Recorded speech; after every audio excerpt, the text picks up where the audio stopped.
Ladies and gentlemen, welcome to Gnostic Media's UnSpun, episode number 75.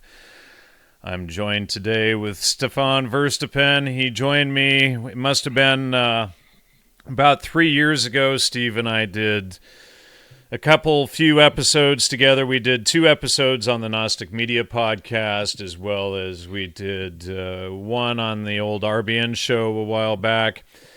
And I had posted a thread the other day that I had done few shows with Stefan, and the idea came up, and actually Stefan had chimed into the thread, and hey, we need something about how to identify people who are not psychopaths. So, Stefan, welcome back to the show. It's good to have you, and you're a popular guest. Thanks for all your work on exposing psychopaths, by the way. Well, thanks, Jan, for having me back, I think. Yeah, we're sitting here. We're not quite, wow. Something's shaking going by. Talking points. We don't have...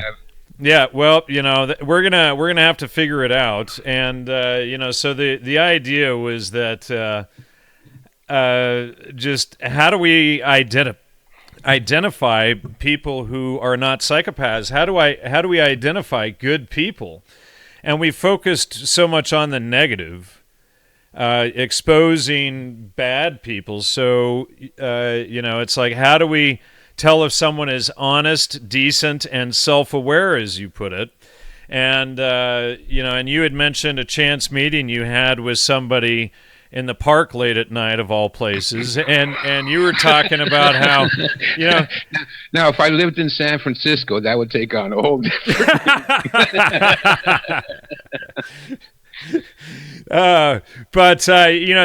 This woman was, like, not a psychopath. So, and it was just a chance meeting. So, anyway, that's pretty funny. No, because I'll tell you a story. I do sit in the park every night, and a couple of times I've had these guys kind of like walking around. And I'm going, oh, they're looking suspicious. What are they? It's dark. It's late. I'm the only one that's out late at night. And then a couple of times they would come up and they go, "Are you cruising?" I said, "I'm an old man, for Christ's sake. Get the hell out of here. What the hell are you doing out in the park?" But no, that stuff happens. But anyways, yeah. This wasn't one of those cases, no. All right. So, so how do we, you've done so much on the concept of, or on psychopaths and how to deal with them, how to protect yourself from them, how to identify them at all. So, all right. So, what is the first thing? I mean, this is a really strange question because we're always so focused on identifying the bad folks. How do we go about identifying the good ones? Yeah, so I'm thinking of how to present this as a story. So, and let me recount the incident that happened. So, as everyone knows, anyone that knows me knows that I go out every night to the lake, and I sit by the lake for an hour, and I have a couple of beers, and I contemplate life. It's the only thing that keeps me sane because, as you know, Jan, we are slaves in a lunatic asylum. There's, I mean, this is a reality. It's not, oh, well, we're just talking metaphorically. No, we are slaves, and we are in a society that's absolutely insane. And to fully appreciate that is enough to drive most people to the brink of madness, myself included. So the way I combat not going insane is I have to go out and go into the woods and just decompress and chill and, talk to the animals, that kind of thing. Now, in the hundreds of years that I've been doing this, and the thousands, tens of thousands of times I've been out, I have never seen anybody out there other than me. I mean, what I do is I go out, and oftentimes I follow the advice of Confucius, who wrote of his 5 favorite things to do in life. I think number 5 was dance with the sword in the moonlight. So Confucius was a pretty, a pretty tough good dude, And I like that thought, and I have done that ever since I read about it when I was 18. And so every full moon, I'm out in the woods. I got my sword, and I'm going through my sword kata. It's very, very spiritual and refreshing. You see it in those kung fu movies all the time. The hero is out in the woods practicing, and Right, there's right. nobody around, and he's perfecting his skills. And I actually do that. I watched all those movies when I was 12 and 13, and I sort of absorbed it. So I do that, and I never see anybody out there. Now, the other night, I'm sitting by the lake, and a woman walks past me. Now, the first thing I notice, and this is the first thing I think you can, take with you on how to identify non-psychopaths. And when I say non-psychopaths, what I'm really talking about is exceptional people, because I think you either have the psychopaths, you have exceptional people, and then you have everybody else, and they're either users or losers. I hate to say it, but that's the way it is. They're vampires or they're zombies, and that makes up 80%. I sit out there day after Yeah, day. at least, yeah. At least, right? Like, they're either brain dead, or there's some scheming little prick that's a wannabe psychopath, or they're the full blown psychopath. So let's say the full blown, the 10%. Let's not talk about them tonight. We've already talked about them. Now, the rest of the population, the other 80%, is they're programmed, right? They don't have a high IQ or too much fluoride in the water. There's something wrong with them. They're weak willed. They can't face reality, and so they're programmed. Now, we can look at this as the Matrix. They're in the Matrix. Sure. Now, And half of them that think they're out of the Matrix are actually in it as well. 99% of them. Yeah, The it's ones like the ones who really think they're aware and awake and all they're the worst off. Yeah. Because they're deluding themselves, and unless you're always trying to seek a way to learn more and to improve, to better yourself, to always learn more, to always find out more, and figure out what the F is going on while we're here. Right, and what is this rat mess we're in? Exactly, and people that think they already know the answer, they're not looking for any more answers, right? Because they already know it. It's like, okay, you know everything. Good luck with that. Have a nice life. Because I have no use for people like that either. So, but the default programming, maybe it was different hundreds of years ago, or early pioneer communities. You could have a whole bunch of stupid people, and they would be okay. They're nice. They were brought up in church. They're not, stabbing each other in the back, and they're cooperating. They raise good families. They're happy. They have good lives. There's nothing. You don't have to be intelligent to, be a good person, but it helps. But that is all gone. The default programming in the Matrix is pathological narcissism. So anybody that's in this illusion of the kind of society that we live in, and the more they believe in the illusion of the society that we live in, the more narcissistic and psychopathic they'll be. Because remember, we talked before about secondary psychopaths. Pseudo psychopaths, exactly. Right, you call them pseudo-psychopaths, and I think I used the term secondary psychopaths, which I read somewhere, but I can't remember the reference.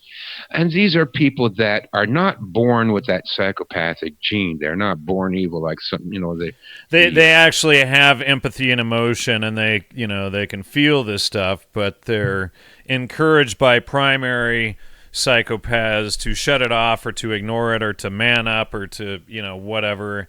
Exactly. Right. Yeah. So the tragic thing is, even though they're not born psychopaths and they're only secondary psychopaths, they're still psychopaths. They still cause a lot of misery in the world. So that's the default program. It's secondary psychopathy, or psychopathy, or secondary narcissism. And everybody's got that. So and they're caught up, and and what I notice, one thing that I notice about this behavior of the secondary psychopath is that they seem to justify everything with a constant line, and it's not intentional. They're not even aware of it, right? Hmm. It's they think with fallacies, they speak with fallacies. Their whole thing, their whole persona is based around fallacies. And just something that I commonly deal with is like this idea of the bliss bunny, these positive thinkers, right?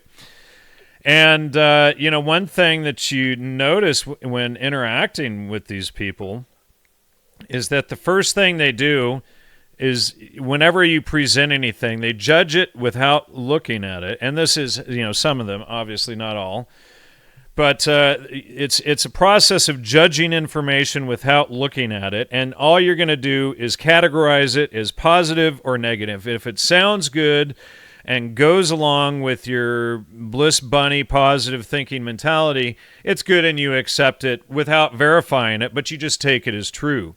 And if it's negative, or if it protects your family, or if it exposes psychopaths or something, it's taken as negative and then pushed away or ignored. It's not acknowledged. And not acknowledged or ignored, which then in fact brings the level of more ignorance, or higher ignorance into the world, so that we have even more ignorance to have to deal with out there. Because of course awareness, what was I don't know if it's true or not, but the Buddha was claimed to have said that something to the effect of, if only one remains ignorant amongst us, they bring the whole of the world down with them. Yeah, yeah. Yeah, I don't know who said that, but I agree with the concept, actually, because I did make some quick notes trying to figure out what the hell we're going to talk about. And one of the notes I made is that you cannot be a good person if you're not aware. I just, because otherwise you're a machine, like an aware person who is self-aware. They're the only people that are capable of being really, first of all, exceptional. And again, we're talking about exceptional people, and also truly good. Because, if you're, and then the other thing you said too about the lie, that's again one of the notes. We're on the same path here, Jan. Because one of the notes I made was, the more lies people have bought into, the more psychopathic they're going to be, because the lies are a creation of this whole psychopathic paradigm. It's part of the whole secondary, pseudo-psychopathic programming, is just all this lies and lies. And these people buy into it. And so they're lying. And like you said, they don't know they're lying because they bought the lies and they like the lies. This is the weird thing, The lies make it feel comfortable. And when people like us come along and we're like, that's a lie, and here's the truth, it's like, it's like we socked them in the face or something, right? Yeah. And I also find that they have an aversion to any truth. So right. Let's say yes. So they buy into some lie about statism, right? And then you point out that maybe, mass religions are flawed. Now they hate that. They don't like that. But you're not religious. Yeah, but, I've bought into the lie of the state. And if you're going to tell me truth about religion, then I might hear truth about the state, and then I don't want to hear it. And so they all religion, that's why you see me say it, mysticism is the tool of tyrants. All religions are created by those who have against those who have not. Even the Eastern religions, it's like you look at the Hinduism, and the Brahma caste creates that, and you have Tibetan Buddhism and the Dalai Lama, who's been CIA since the 1950s, and you got all of the pedophilia going on while they're, all of this, don't do harm and love everyone stuff is going on, right? Yeah. And, but, so... ironically, I'm going to interrupt your chain of thought, but ironically, I just came out with an audio version of that chapter from the book that deals exactly with what you're talking about. I say the same thing, that it's called A Time to Kill, and real warriors must at some point in their life be prepared to kill. And and then I go into about how religion is always very pacifistic and non-violent, and all spiritual paths are non-violent, and that's all just a construct. It's meant to keep people enslaved. It's meant to support the state and the power structure and the tyranny, and that no religion lasts for very long that hasn't made a deal with the existing power structure. So exactly. Well, and all of them are, it's any of them that were real. Like, for instance, a friend of mine is just publishing a book on how Christianity was originally an allegory about teaching natural law and how to live in natural law, and all of that was taken and spun into a religion and the original meaning taken out. And he's been going through looking up every single word and checking all of these original meanings and finding out about that. And so it looks like the whole original religion, which was never nowhere in the Bible does it say even go to church or follow this religion, Christianity. In the Bible, Christians were mocked, and yet it's used for this religion, Christianity. But the idea or concepts of it underneath are apparently about natural law and, avoiding the psychopaths, exactly what we're talking about. But the psychopaths got a hold of that and spun it, Sure, yeah. Which they do with everything that has any goodness in it. Right, Yeah. exactly. So the premise then is, for me, I really believe that you have to be self-aware to be good. And if you're going to be an exceptional person, and by exceptional I mean not a zombie and not a vampire and not a psychopath. So that leaves a very small percentage of people left in the world, but they're the exceptionals. And like Colin Wilson's book, The Outsider. This is the kind of people I'm sort of thinking about. These are the people that don't fit in. The famous Krishnamurti quotes.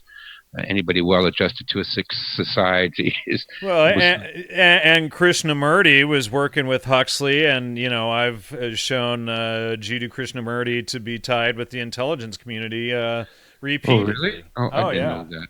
Oh, well, yeah. It wouldn't surprise me. Well, here I'm just gonna show it on the screen really quickly for the audience, but.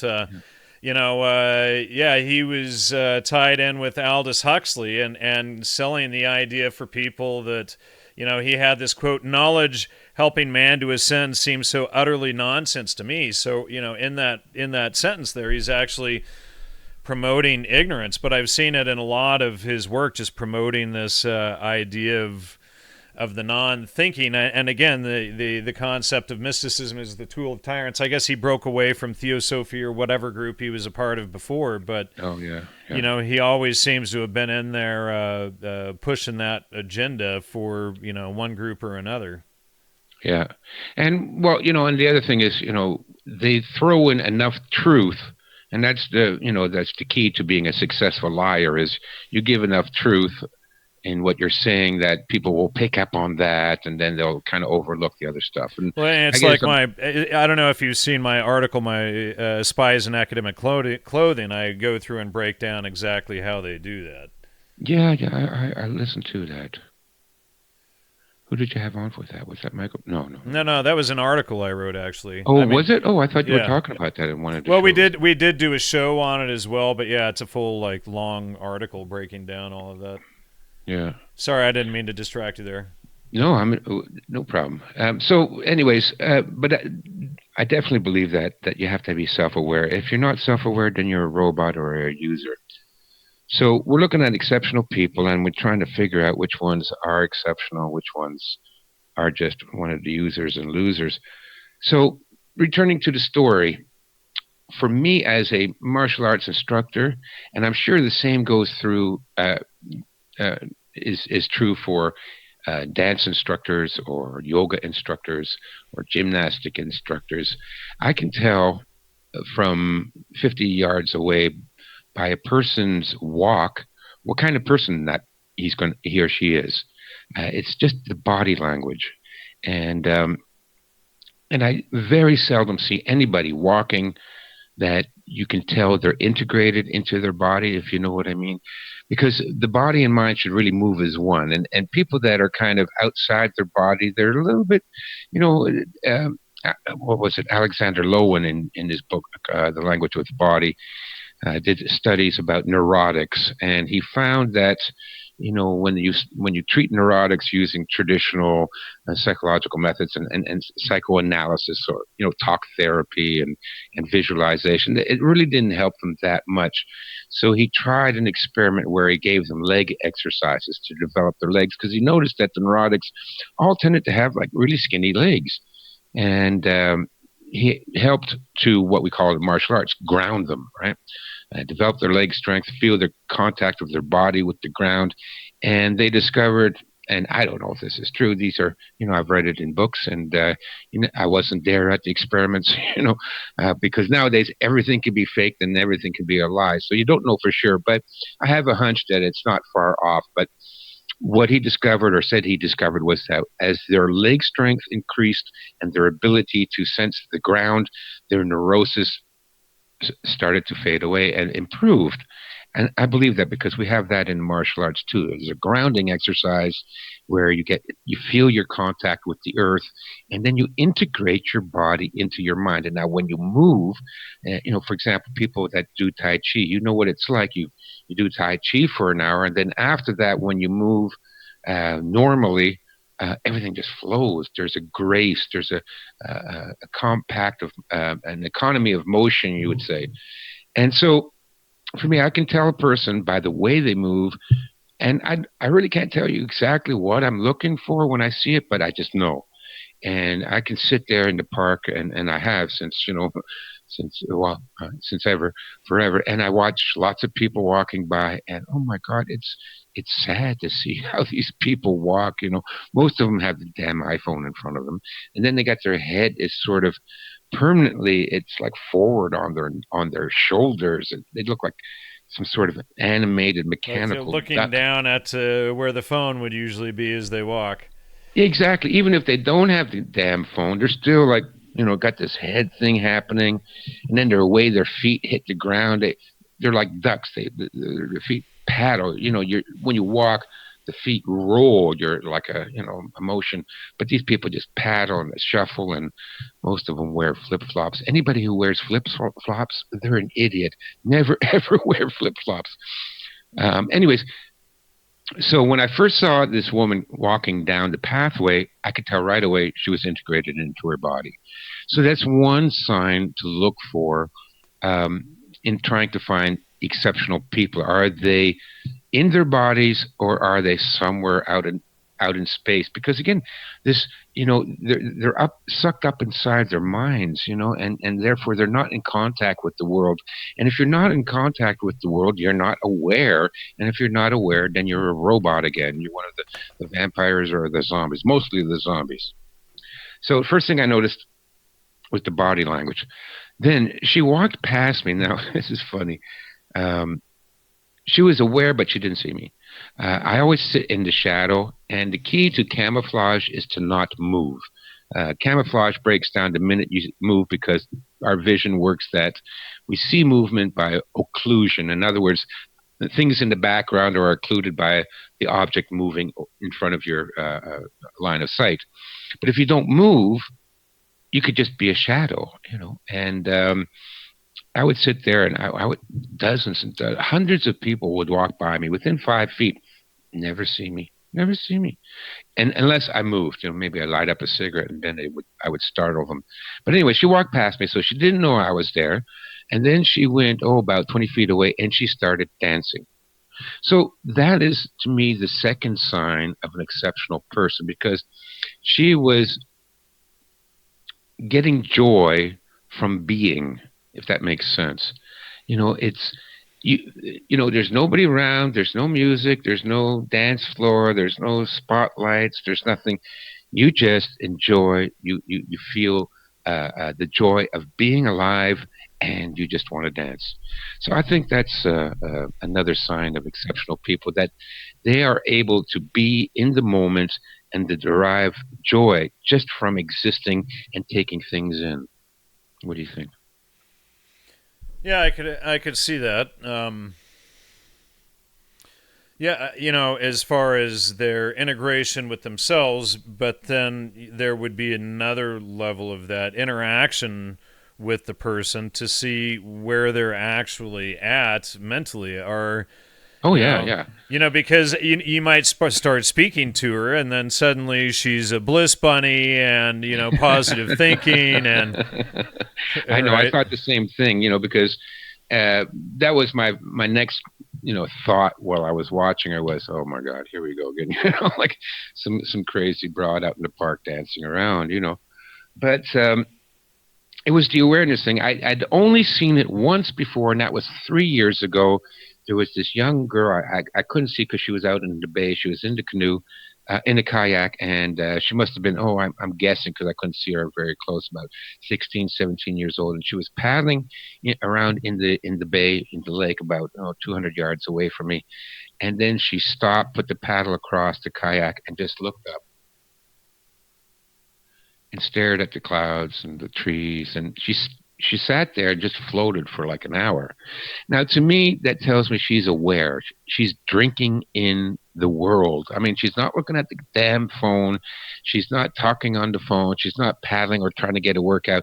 She is now stopped and she's looking around and she's soaking up life. This is because this technique goes back to Gurdjieff and with his present moment exercise and the dervish, supposedly the dervish exercise of the zikr, and also the Zen writings mention something that might be the same thing when they're talking about zazen, being aware in the moment. And again, the awareness is key to finding exceptional people.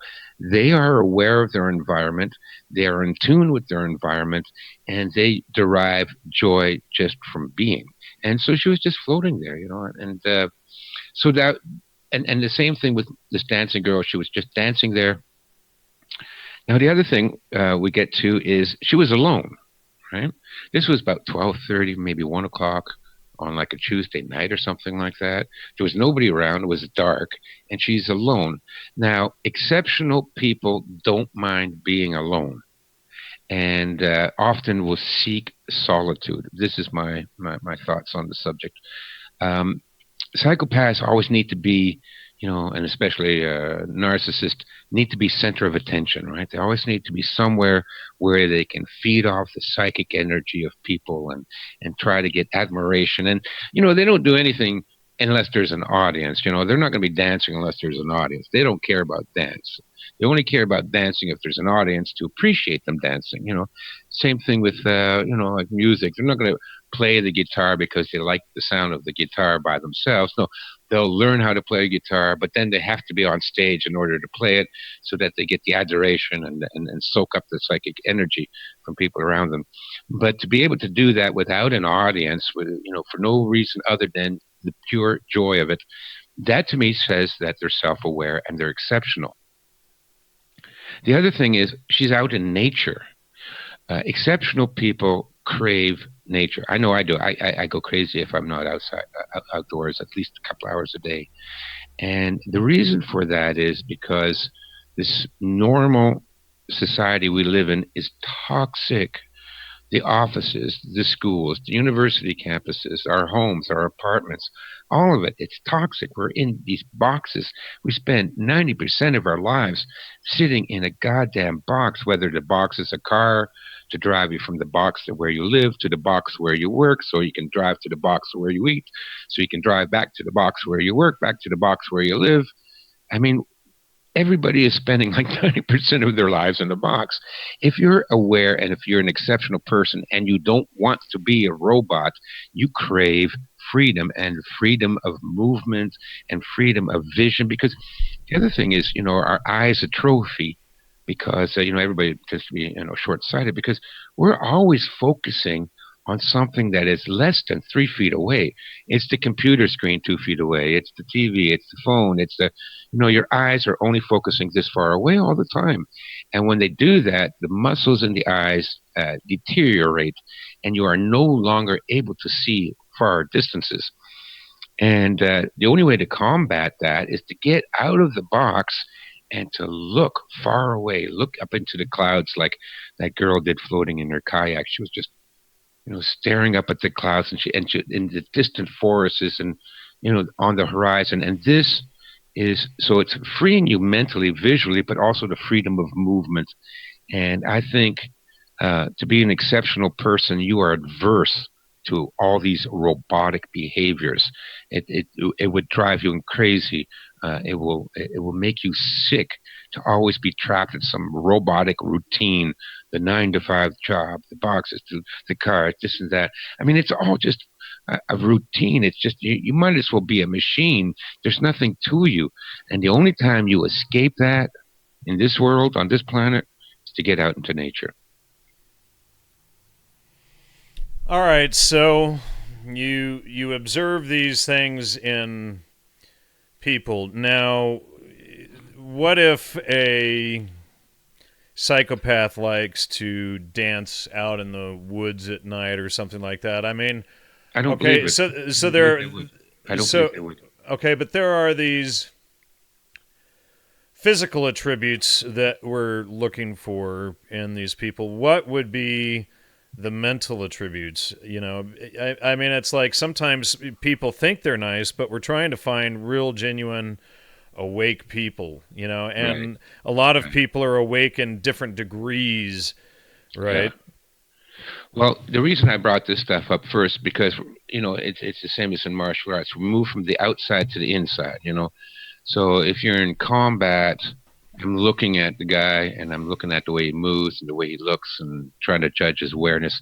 And these are things you can tell without having to interact with the person, right? Yeah, I mean, yeah, a lot of times you can sense by somebody's gait or the way that their eyes are that they're, definitely a dark psychopath. But Yeah. even Yeah. even sometimes, those slip by.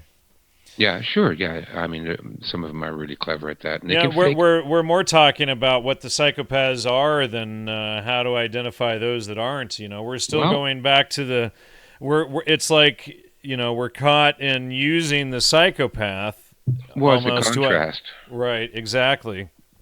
Well, so I would say that the exceptional people are the ones that are in tune with their body, that are confident in the way they move, that they're integrated, that they're aware of their surroundings, that they're able to take joy in doing things for the sake of doing things, not for the sake of some sort of profit or some sort of emotional reward.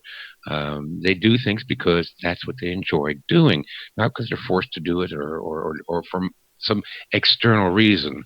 And they're people that would enjoy nature, and they're people that are not afraid to be alone. So those are all the external symptoms of somebody that I would consider to be exceptional. All right, Before, what would you consider the internal? well, again, I would say the amount or the degree that they buy into lies. Um, Everybody, we've been lied to our whole lives. Well, and and then we have to distinguish again between secondary or pseudo psychopaths and then true psychopaths that are running the lies.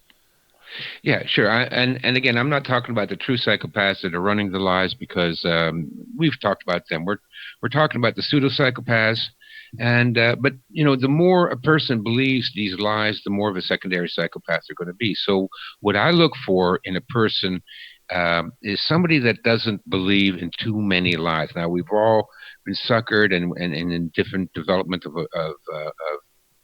awakening or progress. We will believe in certain things and then we'll drop those beliefs later as we evolve. But the key difference in this with an exceptional person is that they're willing to examine new evidence.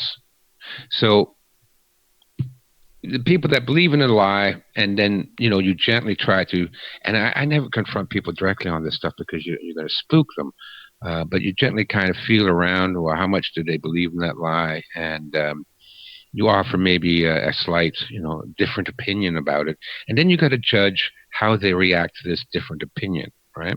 If they're willing to say, oh, no, I hadn't thought about that before. That sounds interesting. Or if they say something like, well, um, yeah, it could be true, but I don't know 100% because none of us know 100%. anything. Nobody. We are limited in. There are processes to verify information on subjects, though.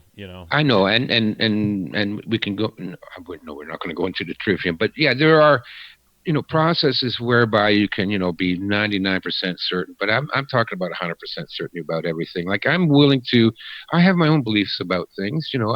For example, I believe every politician is a corrupt psychopath. Now, if, you were to send one to my house and that would live with me for a year and I could observe them up close and discover they weren't a psychopath, well, that would be overwhelming evidence for me to conclude that maybe not all politicians are psychopaths. But up until that point, I'm 99% sure. There might be a black goose somewhere. Yeah, exactly. Yeah. If you're a reasonable person and if you're an aware person, then you always should leave some room for doubt. You cannot be, and yeah, no, there has to be room for doubt. I mean, I don't like people that think they know it all. I really don't like those people. And in my experience, those people that think they know it and they think they know it really well are usually the ones that don't know anything, and you can't convince them otherwise. So, the cooning. Well, the most common type that I get are those who.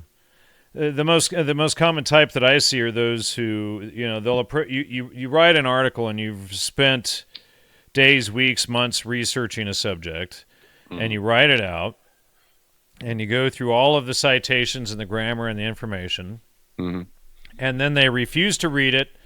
They tell you that you're wrong, and then they demand that you listen to their feedback about your work that they refuse to read. Yeah. Yeah, I've seen that too. I got that a lot of times too. Like, you spend years writing a book, and somebody goes, "You're stupid." Okay. You're a douchebag. Oh, okay. Well, you caught me. Genius. So essentially, what we're looking at are people who are willing to consider information, consider that they might be wrong. What about people who are willing to admit that they're wrong and immediately change a behavior or a belief or whatever as soon as that new information proves that belief or behavior was wrong? Well, if they're immediately willing to change their opinion based on your presentation of the evidence, then I don't trust that either. To me, that would again indicate a psychopath that is just trying to go along, play with you. What if they're actually checking the information though, and then deciding on it logically? Okay. Yeah, like if you say, "Oh, Stefan, I just found out the moon is made of cheese," and I go, "Cheesy, Jan, I think you're right." Well, I'm talking about a logical presentation of data and information. I'm not talking about an empty claim of the moon is cheese. Right? Yeah. No, if it's a logical presentation, like. First of all, if you can find somebody that's willing to accept a logical presentation of information that they haven't heard before and might affect their opinion, you're already dealing with somebody that's pretty good, because most of these zombies, they won't even let you get two words out, because they don't want to hear it. One thing I'm realizing, except for a couple of things, there's really. Is there any way to identify such people? Is there anything? Have we really come across any real way? I mean, some people might have some of these things intellectually. Some of them might have them physically out in the woods or something. But some of them may not have, have we come across anyone who has them all integrated? Well, I think the girl I met the other day was like that. So anyways. Now, did you end up speaking with this woman? Oh, yeah, and we're now very good friends. And actually, tomorrow I'm taking her and her mother on a canoe trip. So, okay. So then I thought to myself, I should go and talk to her because this is so remarkable to see somebody doing this. Even if she is a psycho, some, what did you call it? Happy bunny. Bliss bunny. Bliss bunny, right? Good term there. Even if she is some psycho bliss bunny, and I've met bliss bunnies, but they still don't do that. So, anyways, I thought I should go see her, but then I thought, it's 1 o'clock at night. I'm a strange guy. I'm going to approach this. I could tell she was a young woman, and so I said, no, I'm not going to approach her. But she walked past me, and then I thought, well, since she's right in front of me, I'll just say hello. And I started a conversation with her. And I told her that I thought it was very unusual for her to be dancing alone at night. Just really quick to interrupt you, another one that somebody just mentioned that I had forgotten about for the term bliss bunny is snowflake. Yeah, snowflake, yeah. Right. So now, exceptional people that are aware, empathic people that aren't psychopaths, they also have pretty good intuition. Now, I thought I was going to scare the shit out of her, but actually she just came and sat down. And so her intuition about me was good. I am a harmless person, but who would know that? Most people that are in their, that are stuck inside their head and that are, nervous and paranoid and in the matrix and, they're zombies. And then suddenly you speak to them out of the blue. All of them startle. I've done this before. I would sometimes, Gurdjieff used to call it rattling their cage kind of thing. And he recommended not to do, but every once in a while it's kind of tempting, they'd walk by me and I would say, yeah, there's fish in there. And they would suddenly, be startled, because I spoke to them, and she wasn't startled at all. So that's another one of the qualities is good intuition. You're able to read people. She had an intuitive sense that I was not a threat, which I'm not. But just about everybody else, if I were to say hello to them late at night in the dark like that, they would immediately panic. And I'm talking guys too, like I've seen this with like 5, college age buddies walking down and they're all full of themselves. And at the last minute, they'll see me. They'll go, what is that? What is that, a rock? And I'll go, no, it's a person. And they would just freak because they don't know this stuff. It's like, down in San Francisco, down Fisherman's Wharf, there was this busker, and his whole trick was he'd crouch down with some leaves in front of him, right? And then when people would walk by, he would jump out from behind the leaves. I mean, how could you not see this guy crouching there with a little branch in front of him? But they somehow thought he was a bush. Anyways, and he would jump out and scare them. So it was almost a little bit like that, sort of. But anyway, so intuition is good, and bravery. You got to be kind of a little bit brave too. Zombies can't be brave, and the vampires, they're brave only when they see fear in the eyes of their victims. But to be able to just sit down and start talking to me. Anyways, long story short, I offered to teach her Kung Fu because every Thursday night I teach in the park and it's free. Anybody can show up anytime and I'll teach them whatever they want. I told her I was going to teach her a nice form that's very ballet-like because we discussed kinesiology and kinesiatic intelligence. And anyways, and then we got into Fourth Way, and she just came back from India where she studied sacred dance at a Fourth Way school. So, I mean, we're clicking on all these different levels. But again, that shows you that she's doing things. I mean, it's somebody. I mean, she might not have any answers. I don't know what she found in India, but still, she made the effort to go there and look. It wasn't. And to me, when you're looking for exceptional people, these are people that do things with their lives. Now, they might not be successful. They might not, immediately attain enlightenment or whatever. They might be waylaid, but at least they're doing something, for Christ's sakes. Most of these other people, they just sit there and they don't do anything, and their lives are passing them by, and they got their fat butts in front of the TV or the computer, and, all their spiritual, development takes place through YouTube videos. True story. There was a guy that was watching me do Kung Fu when I was practicing down in the park, and he goes, "Oh, that's interesting. My son is learning. My son is learning the staff form." And I go, "Oh, really? Who's this teacher?" And he says, "Oh, he's learning it from his iPhone." Okay, that's what I mean. I mean, people think that they're watching movies on YouTube or they're on the computer or something. They think this is somehow they're actually doing something in life. No, you're not doing anything in life. You're staring at a goddamn screen full of lies, and you're imagining that these lies are real and it somehow has something to do with anything and has any goddamn importance in the world. So those kind of people, they're not aware. They're machines. They're robots. They're zombies. They will never be a good person. So what And about those who are listening to you right now to get information about how to spot people who aren't psychopaths? well, listen, you can get pointers, right? It's the old Zen saying, I can point to the moon, but I can't tell you what it is.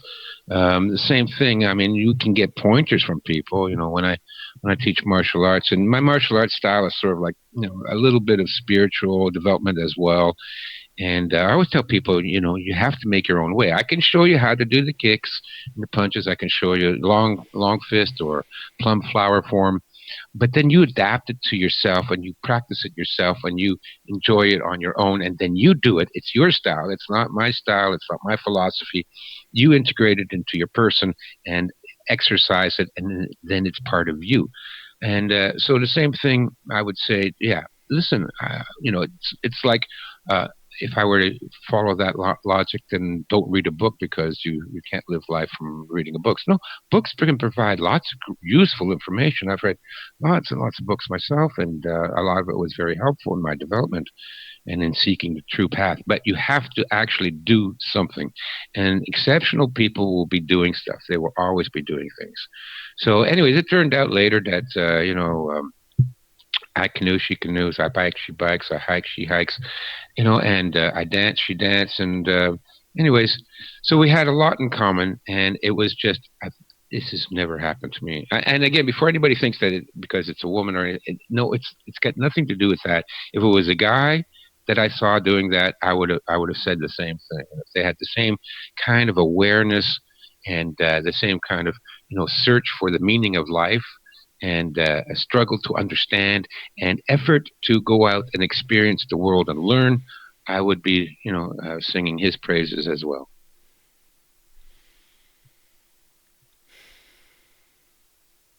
All right, so in your opinion, we still haven't really gotten to the core of it yet. I don't think. On how to tell somebody is a good person, a non-psychopath? Well, we've talked about a lot of the physical attributes and things that you would see like outdoors and stuff like that, but I mean, is there any way, what's the fastest way that we could identify somebody in a short amount of time where, if it's a quick interaction or something like that, where we're not out in the park to see them or out in the forest. We're in town where, at the stoplight or getting your groceries or something like that, You're not going to run into anybody in town, the chances are so slim, because again, the amount of exceptional people in the world is very few and far between. And, So basically what we're looking for then is specifically exceptional people and not necessarily non-psychopaths. Yeah, because if you're just a non-psychopath, then you probably fall into the categories of zombie or vampire, Which I guess is the pseudo-psychopath. Yeah, the pseudo-psychopath.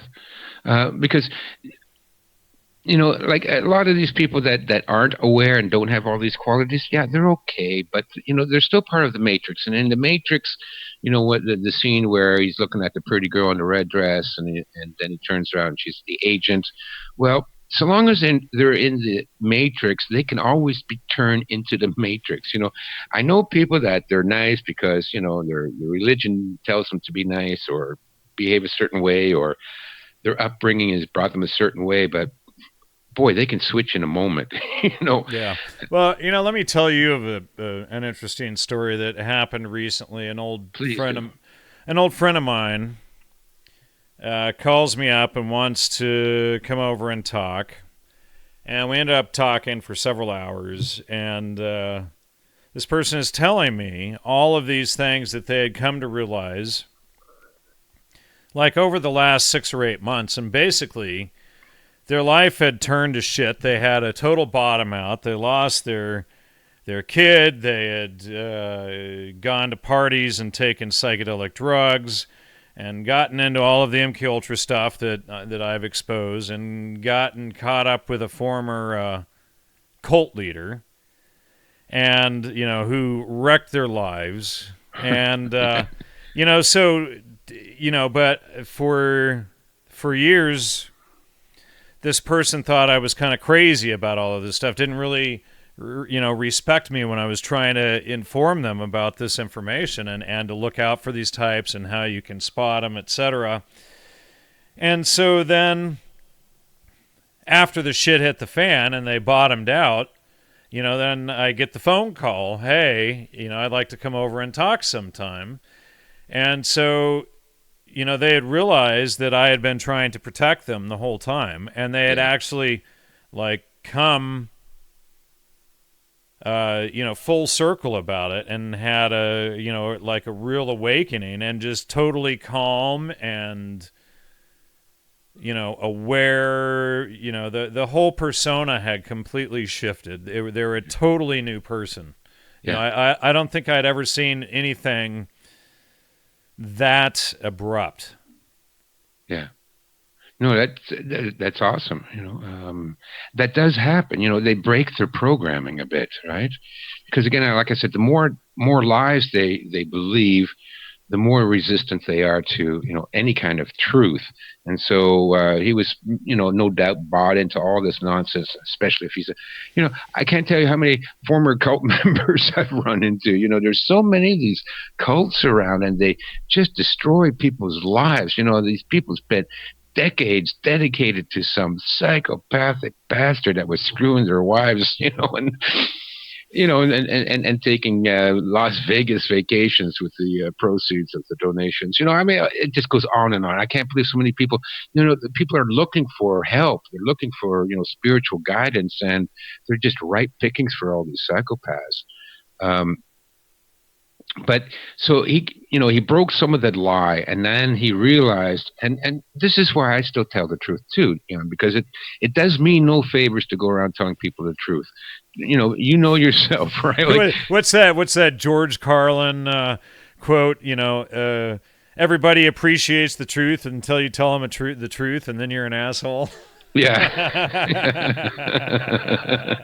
That's exactly it, So, how to win friends and influence people? Don't tell the truth. Right, exactly. Yeah, so, you got to give them this padded sugarcoating, and and most people don't appreciate being told the truth, even though it might significantly help them about something. Yeah, they would rather hear lies and things that coincide with the current behavior or activity, rather than hearing the truth about it. Exactly. And so the further like Stefan, you need to stop smoking cigarettes. I know. I know. It's a very unpleasant truth. As he takes a puff. You have to stop lying to yourself about them. There you go. Well, I read years ago that the great arahats, the ascended ones, would have to take on a certain vice in order to maintain grounded in this universe. So, we were talking about this the other day, because it was Abraham Lincoln who came up with the famous quote, those who, roughly, not verbatim, those who have few vices have few virtues. But, if on the other hand, what if you've gone through life and you've realized your vices, and you realize, hey, you know what, I'm going to stop lying to myself about these things, and then stop doing that, so you become, you can become virtuous through the shedding of these vices, and, learning to walk without them, essentially, right? Yeah. So that could be another way that we, learn to spot, non-psychopaths. Yeah. Yeah.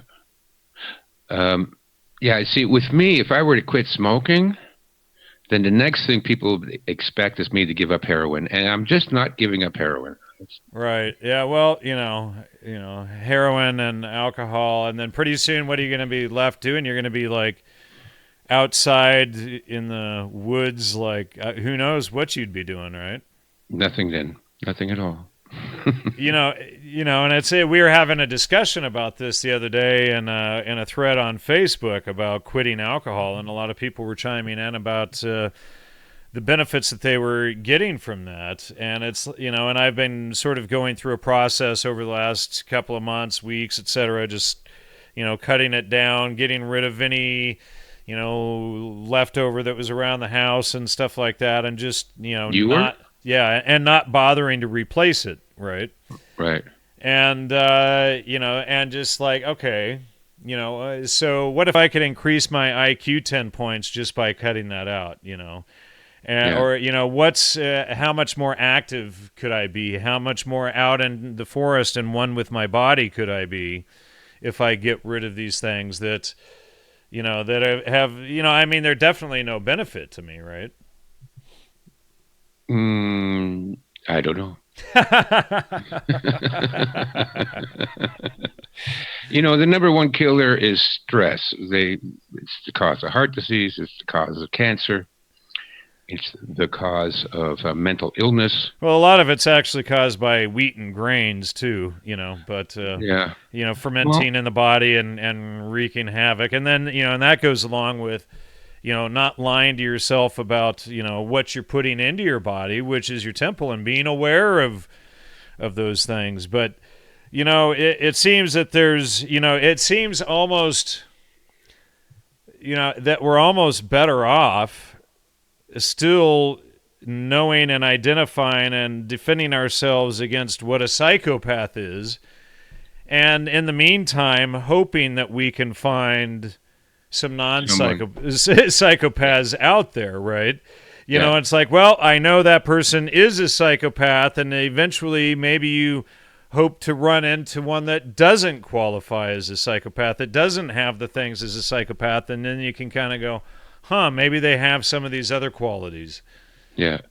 I see we're just about out of time. So I guess, if I can just sum it up, then I would say, then the key points would be, somebody that's, integrated with their body, that's comfortable, that enjoys nature, that doesn't mind being alone, that is intuitive and understands, has a sense of people, somebody that is actively seeking the truth in their life, by physically going out and looking for truth and doing things like taking yoga classes or dance classes, or but experiencing it, living it themselves.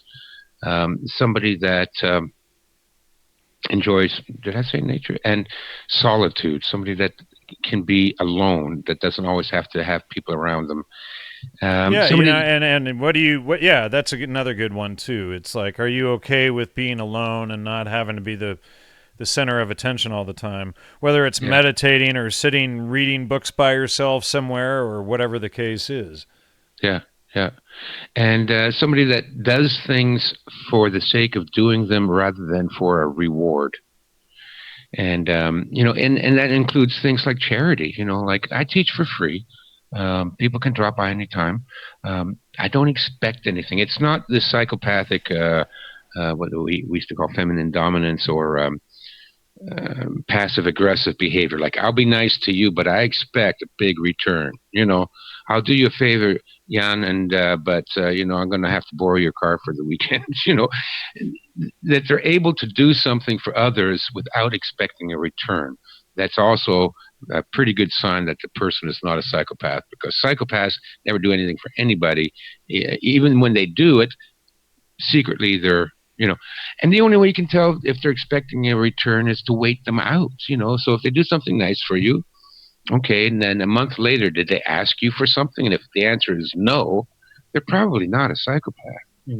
They actually did something for you for the joy and sake of doing something for somebody else. Sure. And so those would be my key points right off the top of my head without preparing. And I think maybe one thing we can add is, somebody who encourages rather than criticizes. When you do something for them and when you're trying to, you're trying to show effort and all of this stuff, they should encourage that and not talk you down. Stefan, very quickly, what is your website? ChinaStrategies.com. And ladies and gentlemen, thanks for listening. Please go to the Gnostic Media website, gnosticmedia.com. Please support the show. We can't do it without you. Stefan, good to have you back. See you around. And everyone, until next week, see you then. Take care.